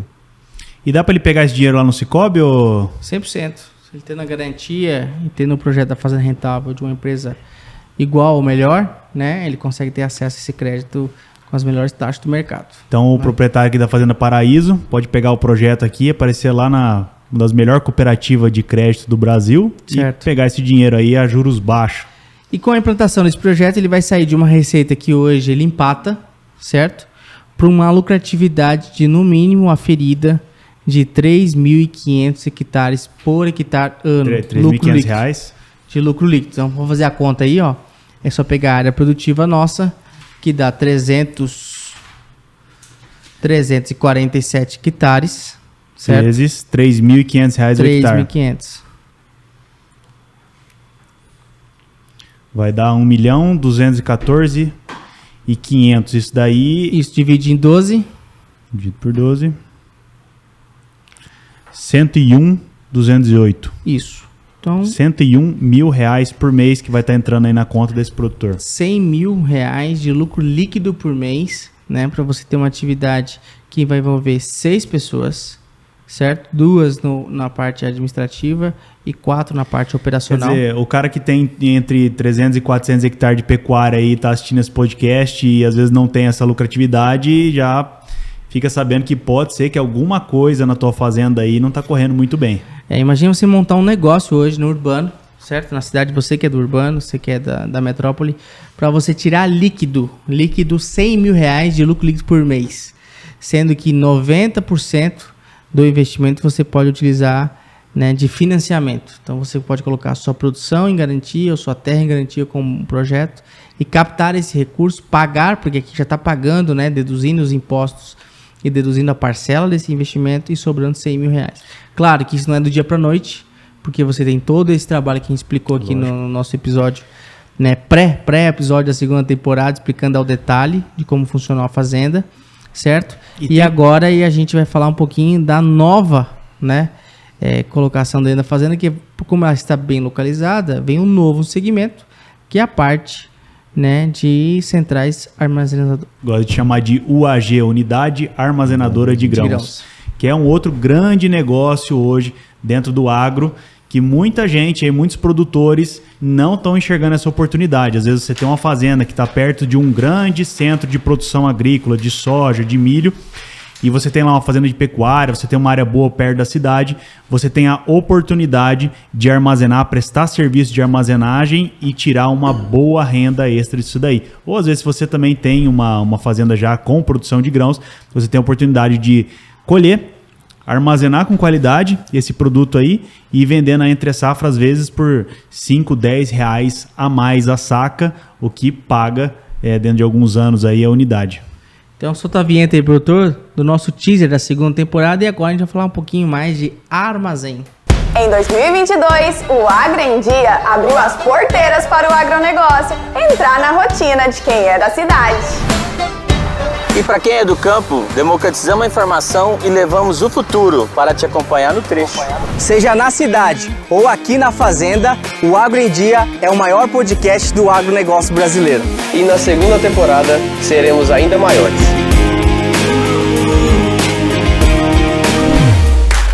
E vem aí a nossa segunda temporada, com mais hosters, mais cenários, mais convidados e, é claro, muito mais informações para vocês. Tudo que você quer saber sobre o agronegócio está aqui. Eu sou o Tinoco Agro, o perdigueiro que gasta a botina do campo, achando as melhores oportunidades para o nosso agronegócio crescer ainda mais. Eu sou o Fred, referência nos cenários contábil e financeiro do país, e vou ajudar você a potencializar a sua fazenda. E a presença feminina está cada vez mais forte, seja no cenário do agro brasileiro, ou seja aqui, no cenário do Agro em Dia. E eu sou a Milena Andrade e trarei grandes convidadas para inspirar mulheres de todo o Brasil. Eu sou Alex Narciso, idealizador do Agro em Dia, empreendedor nato e apaixonado pelo campo, como você, meu amigo agronauta. Estaremos juntos nessa segunda temporada e você será sempre o nosso convidado de honra.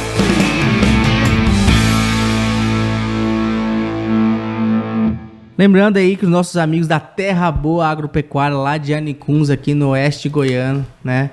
É uma das maiores lojas agropecuárias, onde vende semente, adubo, fertilizante, pulverizador manual, tudo que você precisa do agro tá aí, os nossos patrocinadores aí. Um abraço pro Gilberto, né, que é da Terra Boa, que tá com a gente aqui no Agro em Dia.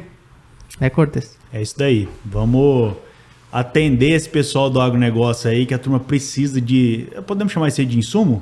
É, com certeza. Insumos, são os parceiros, né? São os stakeholders lá da nossa cidade, que tem todos os insumos, equipamento para poder... Pessoal que precisa dos insumos aí para produzir, vai lá na Agropecuária Terra Boa lá, que vai conseguir. E produtos de excelente qualidade, né, Alex?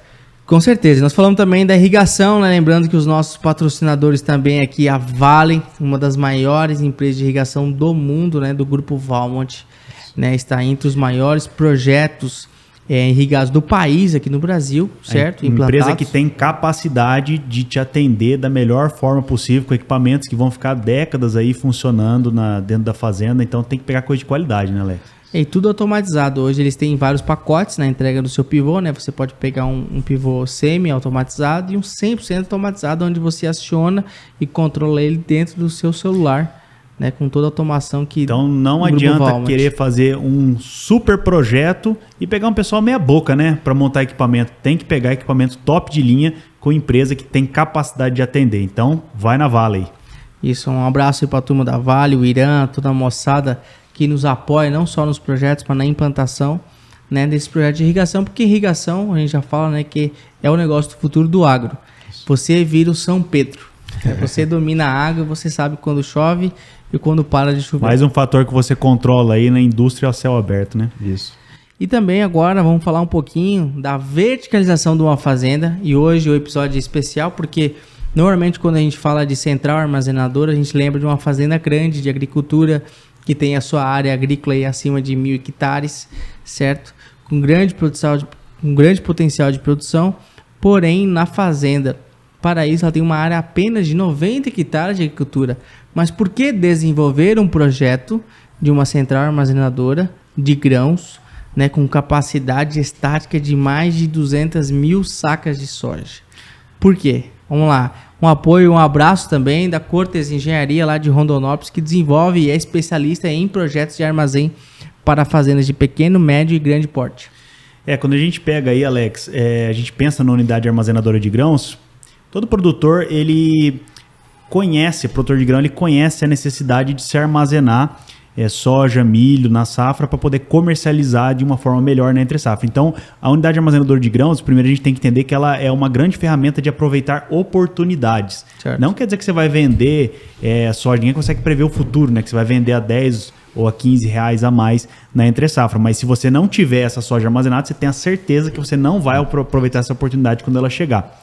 Aí quando a gente pensa no dimensionamento de unidade armazenadora de grãos, você pensa lá, uma área produtiva, por exemplo, de 1.000 hectares. Isso. O cara Pra produz viabilizar, né? 60 sacas por hectare de soja. Então ele produziu 60 mil sacas no total. Se ele guardar 70% desse volume aí, provavelmente 30% lá ele já tem contrato futuro, ele já comercializou, vai colher e vai mandar direto, ele vai, ele vai armazenar cerca de 40 e poucos mil sacas. Deixa eu fazer a conta aqui. Eu já contei.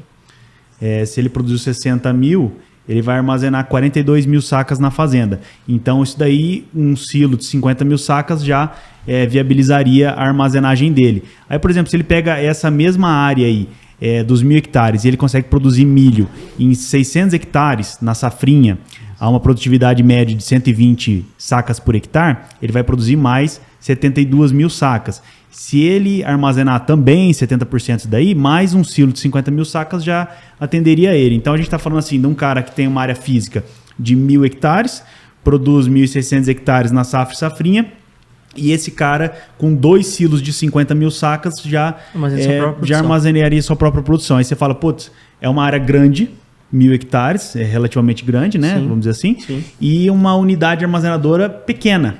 Relativamente pequena, uma unidade armazenadora com 2 silos de 50 mil sacas.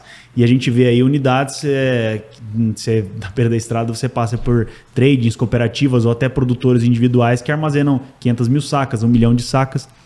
E aí quando a gente vê uma fazenda como, por exemplo, essa fazenda Paraíso, ela não teria viabilidade pensando na sua área produtiva, né? Qual que é a área produtiva mesmo de 93 integração? hectares. E qual que é a produtividade média lá? É só uma safra de soja semente, que em torno das 55 sacas. Então vamos dizer que ele produzir 55 em 93, ele produziria 5 mil sacas. Só que daí já uma parte disso aí já vai se tornar semente, então ele não vai armazenar. Não vai armazenar. Isso aí vai lá para uma multiplicador, para uma sementeira, para uma unidade de beneficiamento para se tornar semente. Então assim, não vale a pena o cara fazer um silo pulmão lá de 2, 3 mil sacas na fazenda.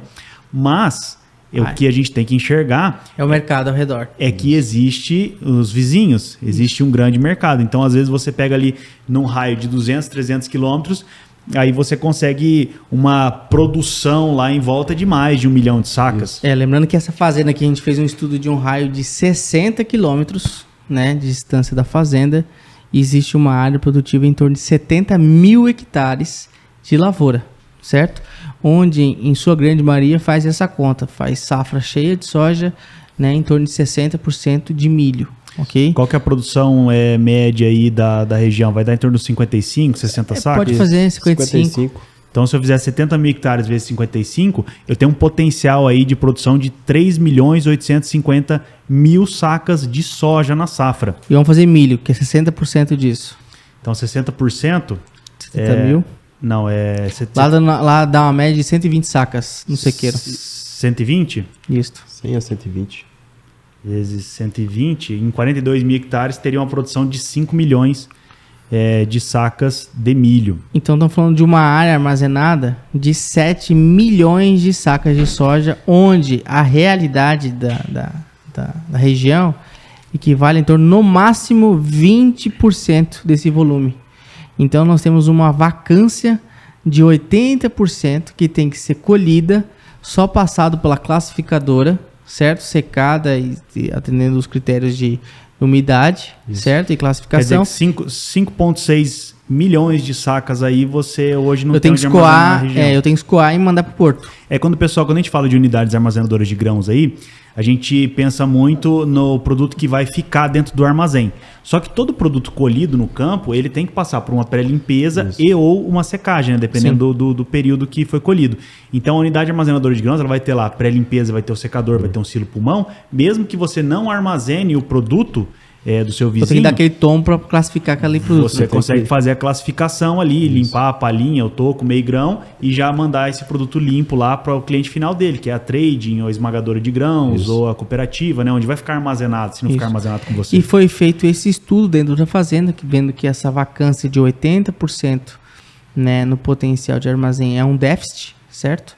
Que foi implantado um projeto separando uma área de mais ou menos de 2 alqueires, certo? Em torno de 15 hectares, para colocar uma central armazenadora de 200 mil sacas de soja, né, ou de milho, etc., estática, onde você coloca esse empreendimento, que aí é outro negócio, ele sai né, do segmento da pecuária e você começa a empreender, né, no agro, e você coloca uma agroindústria lá dentro, que é mais conhecido no ramo, para quem é da atividade, como uma cerealista, certo? Exatamente. Onde você pode ter a receita de receber esse grão, classificá-lo, tirar a umidade e já colocar no caminhão. Esse é um serviço, certo? Que depende da atividade, cada um tem o seu valor. Outra coisa é você cobrar o armazenamento dos seus vizinhos, né? Que normalmente você paga um valor fixo por saca na entrada, que é em torno de R$ 2,50, R$ 3,00 por saca. E a cada quinzena, né? Nós tivemos aí, acho que no terceiro ou quarto episódio da primeira temporada, nós falamos como é que funciona, né, a cobrança desse serviço, que você cobra quinzenal para poder armazenar esse grão. E o terceiro é você fazer um trabalho de trade, que é você comprar, né, na safra, que a gente chama, onde o preço normalmente da commodity por conta de oferta e demanda cai, né, dessa commodity, e aí você guarda, né, esse grão durante 60, 90, 100 dias. Associado a uma revenda aí, um fornecedor de insumos, né, você pode fazer até fazer a troca mesmo. Faz a troca, um barter, então, né? Você recebe lá, você... às vezes tem muitos produtores aí que tem, né, as fornecedores de insumos, né, ou são parceiros, eles conseguem fazer esse trabalho aí, né? Então você consegue colocar, né, guardar esse grão, comprando e revendendo ele na entre safra, né, na época que boa parte dessa soja já foi escoada, né, pelos portos brasileiros. E aí é a oferta que o preço da commodity sobe. Então você pegou, por exemplo, né? Então você pegou uma fazenda lá de 300 e poucos hectares no interior de Goiás, de pecuária, que nem tinha perspectiva de plantio, certo. Já colocou uma integração lavoura-pecuária lá, já criou um novo leque de possibilidades. Duas novas receitas, né? Uma que é o arrendo e a outra que é um pasto na época que eu não tenho tanto pasto. Já viabilizou já a produção de pecuária. E aí ainda agora mais uma central de negócios ali, que abre outro grande leque de oportunidades. Isso, que é uma central armazenadora que tem todas essas fontes de receita, certo? Somando tudo isso, também ele é um projeto agro. Então também é um projeto que pode ser financiado através dos nossos parceiros da Cicobi, né, entre outras instituições financeiras, como bancos privados, que você tem uma carência e um prazo mais longo para pagar, porque querendo ou não, é um investimento de alta complexidade e de alto valor. Né? Hoje uma central armazenadora de 200 mil sacas não vai sair por menos na casa de 12 milhões de reais sem aquisição da terra. Só de investimento em equipamentos, construção civil, estrutura e etc. Geradores, transformadores, entrada de energia, balança rodoviária, balança de fluxo, tem um monte de coisa. Toda a infraestrutura. Então, dentro dessa fazenda coube, né, esse projeto, que já é uma terceira performance, né, que ela está sendo implantada dentro de um cronograma, de um pipeline de trabalho, né, que será implantada a partir do terceiro ano agrícola da fazenda.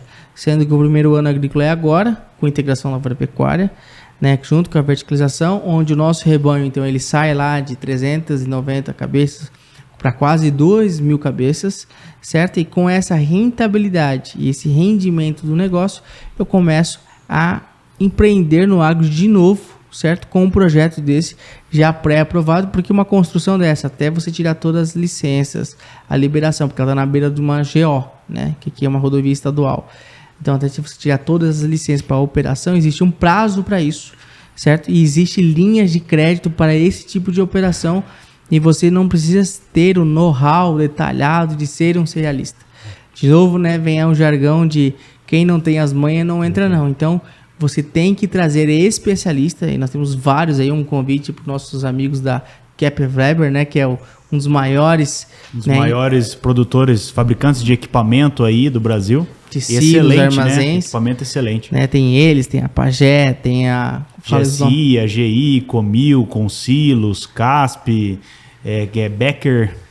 Várias empresas brasileiras que vão te ajudar não só na instalação desse equipamento, mas também no estudo de viabilidade desse negócio, porque você não precisa ser um agricultor para poder comercializar grãos. O primeiro passo para o pessoal buscar o desenvolvimento da unidade armazenadora como essa, realmente é procurar os fabricantes de equipamentos, esse pessoal que vai fazer o melhor layout, depois vai atrás da parte da construção e tal, mas se você tiver uma equipe de consultores que já fez execução, já implantou esse tipo de unidade, conhece o meio, se você for junto com esse pessoal aí, você vai ter uma garantia muito maior de sucesso, né?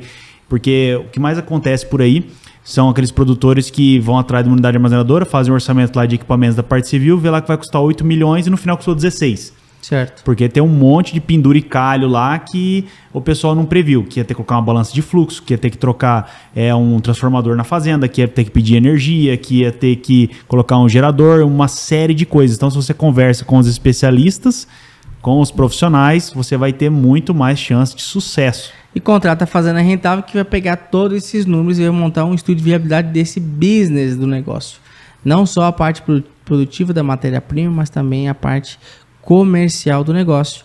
E é por isso que foi escolhido esse projeto dentro da Fazenda Paraíso, porque está bem localizado, porque existe uma vacância e eu não preciso ser agricultor para começar a investir na atividade agrícola de grãos e cereais. Eu posso ser sim um cerealista, né, com embasamento junto aos especialistas. Então a gente desenvolveu um projeto, né, esse projeto, lembrando que a gente precisa ter uma equipe técnica, porque nós estamos falando de uma beira de uma rodovia, certo? Onde existe várias normativas de liberação de acesso, né, dos caminhões, porque o meu caminhão que está chegando, tanto ele para poder descarregar o grão ou para receber o grão e ir para outros lugares, ele não pode só virar a curva e entrar na fazenda. Existe todo um layout, para começo, né, de conversa, aí você tem que ter um projeto de acesso aprovado pelos órgãos estaduais ou aprovado pelo DENIT, se for uma rodovia federal. Você tem um recuo que você tem que obedecer, que é a faixa de domínio. Você tem a faixa não edificante, que você não pode construir a 15 metros da divisa, né, entre a faixa de domínio, entre a área do DENIT e a sua área. Então, tem uma série de coisas que você tem que fazer. Você tem que fazer... Você tem que fazer toda a parte ambiental, você tem que ter toda a programação de gestão trabalhista, você tem que ter as licenças para construir isso daí, para operar. Então, assim, não é simplesmente chegar e sair construindo. Você tem uma série de coisas que você tem que projetar. Isso você se encontra onde? Na Cortes Engenharia. Com certeza. Que é especializada nessa área de planejamento, né, de obras agroindustriais, seja numa beira de uma rodovia ou seja dentro de uma fazenda, porque também se você pré-locar essa construção dentro de uma área no possível futuro atrapalhar o seu empreendimento, às vezes estou fazendo evocação para pivô, você não colocou ele agora, né, porque não é viável, você teve um rendimento, então um pouco você meteu um silo, um armazém, uma sede da fazenda no meio de um pivô que tinha um potencial, mas por não ter essa previsão, esse planejamento macro no futuro, também atrapalha, não só na beira da rodovia, né, Cortes? Com certeza. A Cortes entra muito no início do planejamento, com uma fazenda rentável. O pessoal chega lá com a área na mão ou vai mostrar para a gente o local e aí a gente faz todo o estudo de viabilidade e implantação dessa unidade, aí a parte física, a parte de projeto arquitetônico, a parte de desenvolvimento. Então a gente avalia ali o espaço que ele precisa, a gente avalia a planimetria, a gente avalia, ajuda ele a avaliar se tem, qual que é o nível do lençol freático, uma série de coisas que podem ajudar ele a implantar essa unidade da melhor forma possível. Ô Cortes, e ainda mais, quando a gente está falando aqui agora há pouco de contabilidade, quando a gente leva esse projeto para o produtor, no caso da Fazenda Paraíso, que a gente vai ter pecuária, uma parte de agricultura e aqui um silo.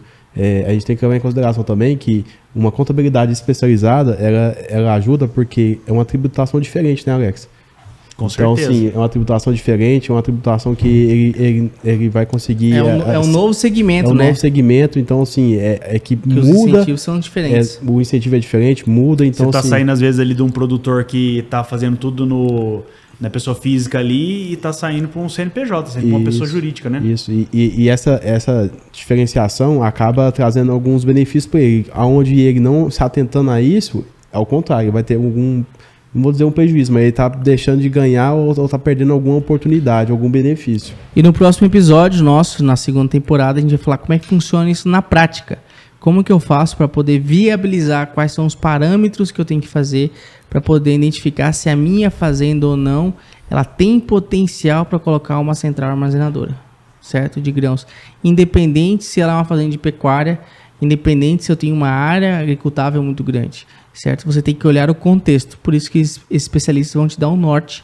E hoje é um dos segmentos que mais são atuantes no Brasil, sendo que um investimento desse é um investimento talvez maior que a Fazenda Paraíso. Claro, porque você pensa, você está hoje aqui na cidade, você fala assim, eu vou fazer um barracão para guardar algum tipo de produto. Então vamos dizer que você vai armazenar produtos para um pet shop, ração, então você vai lá, procura centro de distribuição, não, CD. Um centro de distribuição de armazenagem. Você vai lá no distrito industrial da cidade, você procura um terreno, você faz o projeto do barracão, você procura os pet shops da região que podem ser seus clientes, e isso daí vale da mesma forma para a unidade armazenadora de grãos aí dentro da zona rural. Então você vai lá, procura a área.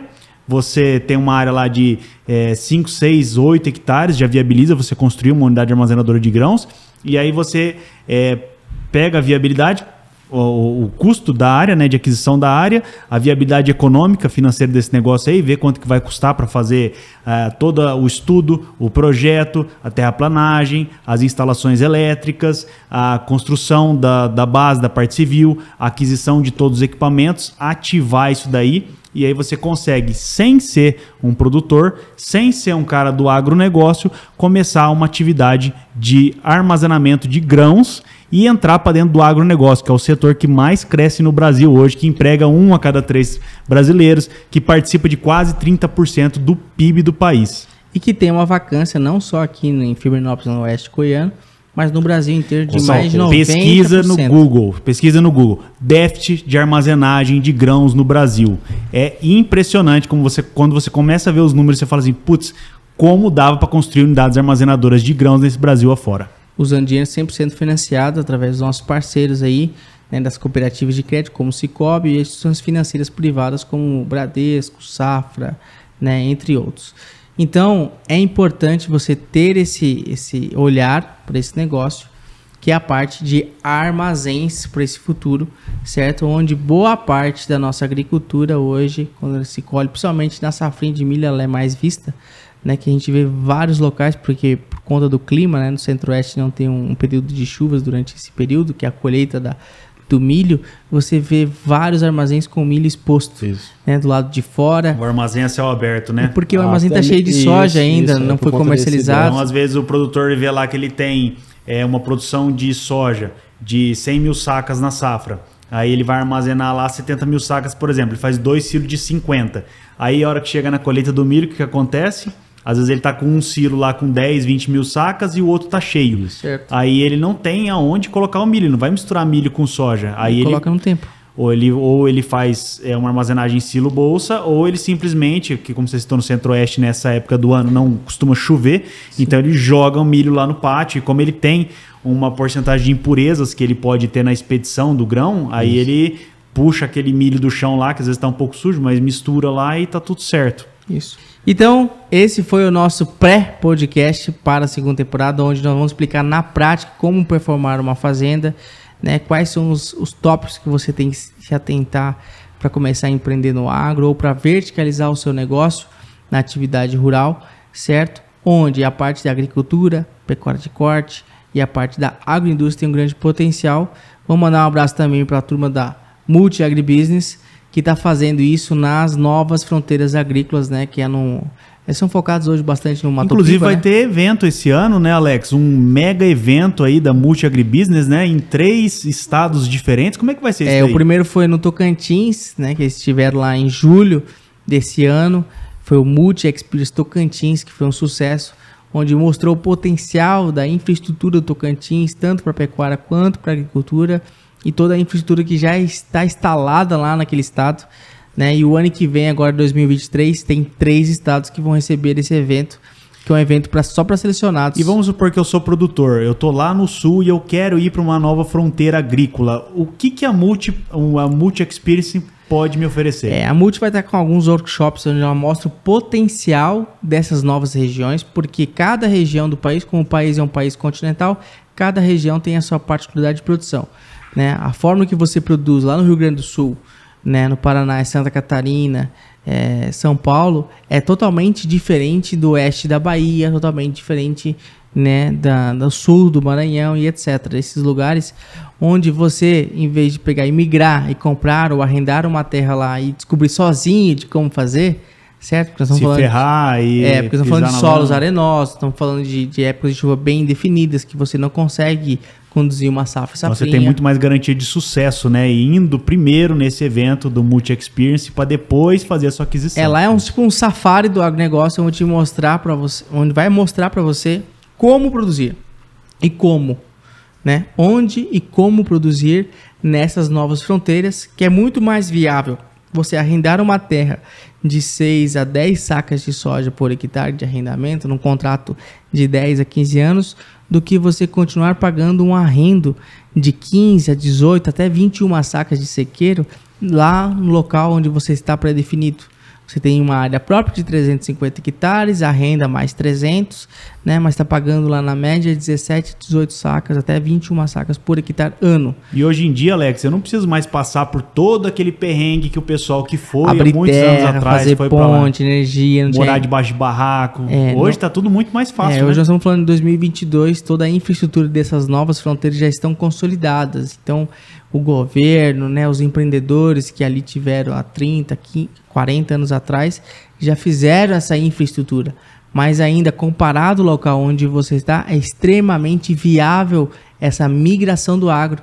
E é esse o trabalho que a Multi faz, e assim que ela mostra, né, e democratiza, né, a informação nesses workshops que vão ter durante o ano, nessas fronteiras agrícolas, onde ela vai se locomover, inclusive nós, né, do Agro em Dia estaremos juntos, porque esse aqui é uma prévia, mas boa parte da segunda temporada será lá em loco, lá onde o negócio acontece, né, e a Multi terá 3 eventos o ano que vem, que será, né, no Maranhão, em fevereiro do Maranhão, né, a gente vai trabalhar lá vamos fazer uma rota, né, serão só 10 convidados, mas uma rota de mais de 1.200 quilômetros dentro do próprio estado do Maranhão, onde será parte de caminhonete e parte de avião, porque é muito longe, né, e não é para se tornar cansativo. Depois nós teremos lá na Bahia, no oeste da Bahia, né, que é uma fronteira agrícola em consolidação ainda, mas já existem várias fazendas estruturadas, principalmente na área irrigada, que lá foi desenvolvido, né, e implantado o sistema de poços profundos, onde você tem pivôs lá de extensão de em torno de um pivô de 350 hectares, um pivô. Isso. Né, é uma realidade que você só encontra na Bahia, né? E também teremos aí, de novo, né, o Multi Experience Tocantins, que será feito, né, durante a safra, né, da agricultura deles, que começa lá no período de outubro a dezembro, né, de todo o ano, e ele vai ser feito em novembro agora, em 2023. 3 Multi Experience, Cortez. Então você que é empreendedor aí do agronegócio ou é sucessor e tá buscando novas fronteiras agrícolas, pessoal, segue lá o Multi Agribusiness no Instagram, curte e aproveita essa oportunidade aí, não fica de fora, viu? Pode acompanhar. Então vem aí a nova segunda temporada do Agro em Dia, onde nós vamos mostrar para vocês o que a gente discutiu hoje aqui, né? Uma prévia sendo implantada nas fazendas. Hoje nós temos aí pessoas novas, pessoas mais velhas, né, com vários segmentos do agro podendo te ajudar, né, a empreender nessa atividade, porque mesmo pelos acontecimentos que a gente teve aí nos últimos tempos, né, Cortez e Ítalo, né, o agro não para de crescer. O agro não pode parar. A gente produz, né, principalmente o agro brasileiro produz para 70% para fora, então a gente exporta, né, a gente produz para os demais, então são commodities agrícolas datadas em bolsa de valores. Então assim, mesmo que a economia, que pode acontecer de dar uma freada por conta desse aspecto político, a gente sabe, não pode ser hipócrita nisso, mas não vamos poder parar de produzir, certo? E nós temos que verticalizar essas fazendas antes que seja inviável de você, né, conseguir fazer isso, e aí venha outros empreendedores e faça isso no seu lugar. E agora, certo, cada vez mais o planejamento vai se tornar mais necessário, né? Quando a gente está num período de incertezas, quando a gente está fazendo um investimento planejado, a gente tem uma segurança a mais, né, Cortez? Com certeza. Então, pessoal, é isso aí. Muito obrigado a todos que acompanharam até agora e um agroabraço a todos vocês. Um abraço, manda um abraço pra galera. Um abraço, agradeço a oportunidade aqui de estar falando com vocês. Espero uma nova oportunidade e sigam aí, que aqui é conteúdo de qualidade. É isso aí. Então você que quer empreender no agro, agora na segunda temporada, sua tarefinha de casa é acompanhar desde o primeiro episódio 0, até o 30, né? E agora a gente vai começar a mostrar na prática como funciona para você começar a empreender, a verticalizar o seu negócio e vir para o agronegócio, porque precisa de gente empreendedora, precisa de gente com sebo nas canelas, né? Para poder tocar esse negócio que mais cresce no Brasil, e nós vamos ser referência. Já somos em algumas atividades, com soja, milho e gado, mas podemos ser em outras atividades e precisamos de gente, de pessoas empreendedoras que queiram, né, demonstrar o potencial do Brasil, e é por isso que a gente criou esse canal e é por isso que nós estamos agora na segunda temporada. Com certeza. Né? Um abraço para você e até mais.